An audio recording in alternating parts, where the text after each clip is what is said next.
दोस्तों, एक खबर पर मेरी नज़र पड़ी। यह अमेरिका से है। वहाँ के राष्ट्रपति जो बाइडेन का कहना है कि जेनोफोबिया के कारण भारत, रूस, चीन और जापान में आर्थिक प्रगति नहीं हो रहा है। जेनोफोबिया का मतलब है विदेशी लोगों से घृणा करना, और इसलिए हम लोग विदेश से आने वाले शरणार्थियों को अपने यहाँ जगह नहीं देते। भारत में इशारा जरूर जाता है हमारे बर्ताव के कारण। रोहिंग्या जो कि 35-40 हज़ार के आसपास हैं, बांग्लादेश, माफ़ कीजिएगा, म्यांमार से आए।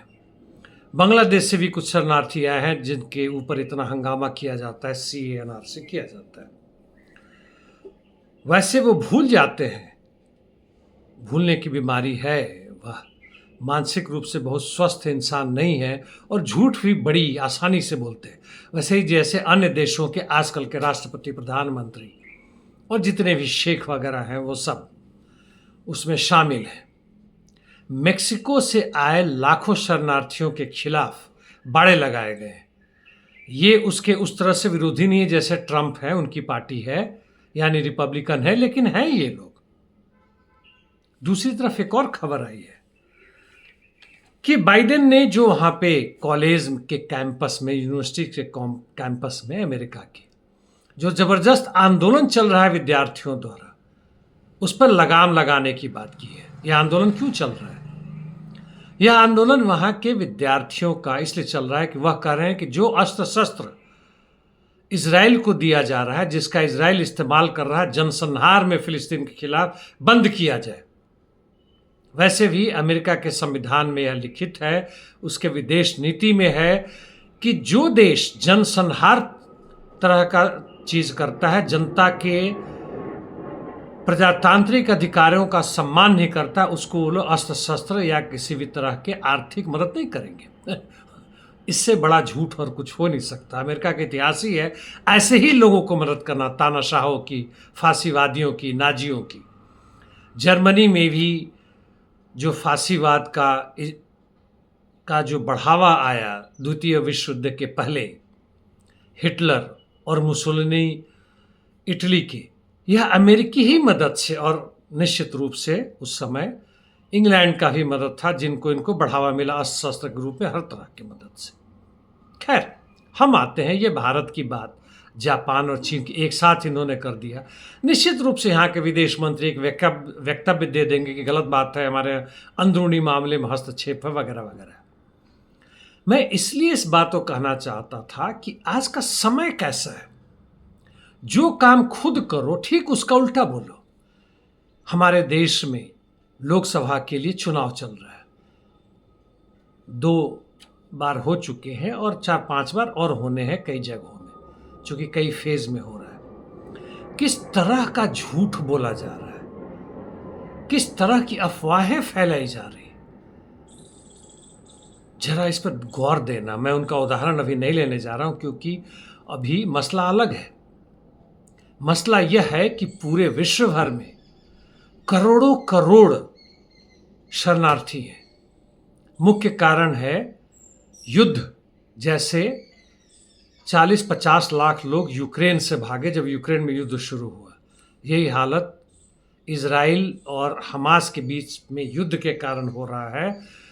जो फिलिस्तीन लैंड से भागे, 70 साल से वो लड़ रहे हैं फिलिस्तीन के लोग, उनको अभी तक स्वतंत्र देश नहीं मिला है, जिस पर अमेरिका की मदद से इजराइल ने कब्जा कर रखा है। और भी अन्य जगहों में लड़ाई चल रही है, अफ्रीका के सूडान, इथियोपिया में, म्यांमार की बात हम कर चुके हैं, वहां से भी लाखों शरणार्थी वहीं के सैनिकों ने मार के भगाया। वही हालत लैटिन अमेरिका में है। दूसरा महत्वपूर्ण कारण है जो क्लाइमेट में परिवर्तन आ रहा है, जलवायु की स्थिति में परिवर्तन आ रहा है, हमारे वातावरण बदल रहे हैं।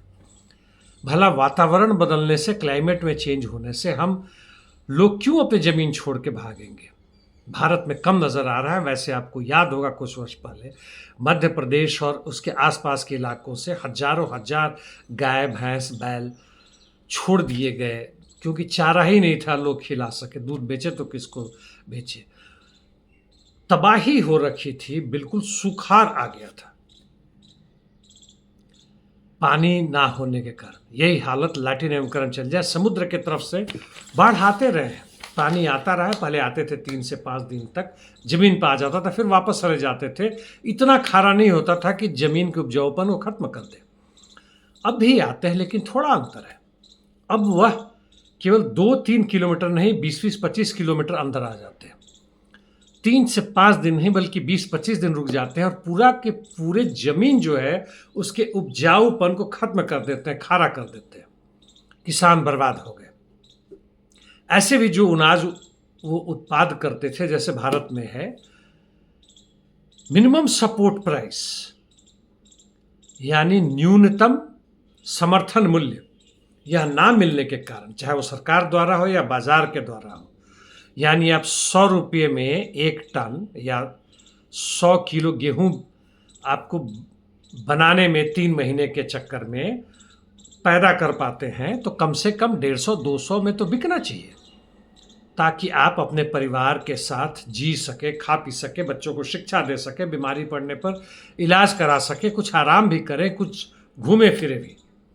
लेकिन 100 के 100 में बेचते हैं तो आप बर्बाद हो जाएंगे। उससे कम हो तो जो हो रहा है भारत में दिख रहा है। खैर वो अलग बात है, लेकिन इस वातावरण के कारण वहाँ की लाखों लाख जनता, मेक्सिको की लाखों लाख जनता, अमेरिका में जिसकी मैंने चर्चा की, वहाँ जा रहे हैं। जेनोफोबिया, इस्लामोफोबिया, यानी इस्लाम धर्म के खिलाफ फोबिया, उसके खिलाफ घृणा पैदा करना, यह अमेरिका का तो आधारभूत विदेश नीति रहा है, यूएसएसआर और अपने दुश्मनों से लड़ने के लिए। तालिबान उसी का बनाया हुआ, आईएसआईएस उसी का बनाया हुआ। गुड आईएसआईएस, गुड टेररिस्ट कहते हैं ओबामा, और अभी के लोग करते हैं, उनकी मदद करते हैं आर्थिक रूप से, अस्त्र शस्त्र के रूप से। यह उन्हीं की देन है। रूसोफोबिया, चाइना का अगेंस्ट में फोबिया, हमारे देश में दलितों के खिलाफ फोबिया, मुसलमानों के खिलाफ घृणा, दूसरे दलों के खिलाफ घृणा। और यह आधार है जिसपे मैं बात करना चाहता हूं कि जनता को आपस में लड़वाकर, डिवाइड एंड रूल बहुत पहले का मसला है। भारत जब स्वतंत्र हुआ 1947 से, उसके पहले इसका बीज रोप के गए अंग्रेज। लेकिन इसका बीज केवल अंग्रेज ही नहीं, जो भी रूलिंग क्लास है, सत्ता में है, चाहे वो राजतंत्र रहा हो या अभी पूंजीपतियों का प्रजातंत्र रहा हो, वह आधार है। नहीं तो जनता तो 90 से 95% उखाड़ फेंकेगी, क्योंकि उसको रोजगार चाहिए, शिक्षा चाहिए, स्वास्थ्य चाहिए, घर चाहिए, एक उन्नत विज्ञान के आधार पे एक संस्कृति चाहिए, आध्यात्म चाहिए, जिससे कि वह एक खुशहाल जीवन जी सके, बिता सके, असमय ना मर जाए, अपने बच्चों को मरता हुआ ना देखे, उनको उस तरह की गुंडागर्दी में करते हुए ना देखे। बलात्कार का एक ऐसा समय आ गया है, दौर आ गया है, जो रोहिंग्या के साथ म्यांमार में हुआ, हमारे देश में भी हो रहा है, उसको समर्थन किया जा रहा है। वह चुनाव लड़ रहे हैं, जीत भी रहे हैं। हमारा देश, मैंने पहले भी कहा था, कैंसर से इस तरह पीड़ित है कि प्रतिशत रूप में, संख्या मत ले, संख्या तो चूंकि सबसे अधिक जनसंख्या वाला हमारा देश है, चीन से आगे बढ़ चुका है, प्रतिशत के रूप में कि प्रति 10,000 1 लाख में कितने लोगों को होता है, तो पूरे विश्व में इस मामले में हम आगे बढ़ चुके हैं, गुरु बन चुके हैं। गरीबी में भी गुरु बन चुके हैं तकरीबन, कुछ 7-8 ही देश हमसे पीछे में है। जहाँ तक हमारे पत्रकारों की स्वतंत्रता की बात है, उसमें भी हम गुरु बन रहे हैं, बच्चों की देखभाल में गुरु बन रहे हैं, सब में गुरु नीचे की तरफ जा रहे हैं। और आज ओबामा ने जो कहा वह आधा सच है। यह आधा सच बड़ा खतरनाक है। जेनोफोबिया है, जेनोफोबिया खुद अमेरिका में है। प्रजातंत्र खत्म हो रहा है, जिसकी बात ओबामा, माफ कीजिएगा, बाइडेन कर रहे हैं। अपने देश में भी खत्म कर दिया, अपने ही विद्यार्थियों को नहीं करने दे रहे हैं। हजारों से अधिक विद्यार्थियों को पकड़ के जेल में डाल चुके हैं ये लोग, कि बर्दाश्त नहीं किया जाएगा, लॉ एंड ऑर्डर मेंटेन होगा। नतीजा यही है साथियों, यदि हम समझें, पूरा में मिलाकर, अकेले में नहीं। यदि हम इजराइल हमास की बात करें तो उसकी शुरुआत 7 अक्टूबर 2023 से नहीं होता है, 70 साल पहले से है। वही हालत यूक्रेन में है। 2022 मार्च में नहीं हुआ, यह 2014 से ही हुआ है, जब वहां पे तथाकथित रूप में अमेरिकी पैसे से ट्रंप ओबामा के समय से जो येलो क्रांति की गई थी और बदलाव लाया गया था। अभी इनकी कोशिश है जॉर्जिया में करने की, इनकी कोशिश है हंगरी में करने की, और उसी 2014 में भारत में भी सत्ता पलट हुआ था और नतीजा हम भुगत रहे हैं, आज देख रहे हैं। तो इसका विकल्प कुछ है कि नहीं है? खराब होते हुए वातावरण से तो हम बर्बाद हो ही रहे हैं। थर्ड वर्ल्ड ना भी हुआ तब भी हम बर्बाद हो जाएंगे, थर्ड वर्ल्ड यदि हुआ तो हम खत्म होने ही होने वाले हैं। क्या पूंजीवाद जो एकदम बेहद सड़ चुका है अपने समय से, मरने के बाद भी अभी जिंदा है, वेंटिलेटर पे आईसीयू में, का निषेध को खत्म करके अच्छा पूंजीवाद आ सकता है? क्या एक खराब सड़ान धर्म, चाहे कोई भी धर्म हो, उसको हटाकर एक अच्छा धर्म आ सकता है?